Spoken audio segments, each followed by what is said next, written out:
Greetings everyone, and praise be Jesus Christ, now and forever.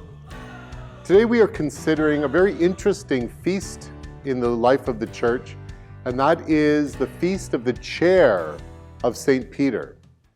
Now the chair is symbolic of authority. If you ever go into Edmonton, and the great church, the central church of our diocese, is the Cathedral of St. Joseph. If you go into that cathedral church, one of the things you're going to notice, really first of all, is the great big chair, which only the bishop sits in. And that chair is the symbol of the bishop's authority here in the diocese. We also know that Jesus used this image in the gospel when he said that the scribes and the Pharisees sit on the chair of Moses. Therefore, you have to do whatever they tell you. So again, we see the chair is a symbol of authority. So when we celebrate the Feast of the Chair of St. Peter, we think about the authority that Jesus invested in Peter and all of his successors, which is the Pope.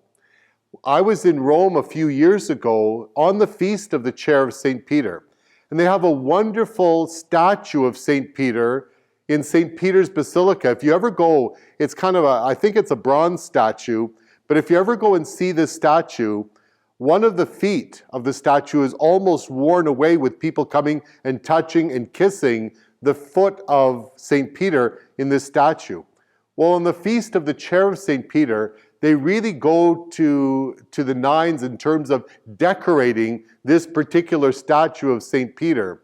Because again, we acknowledge the fact that even though Jesus gave authority to all of the apostles, he gave special authority to Peter to bind and to loose, to teach in his name.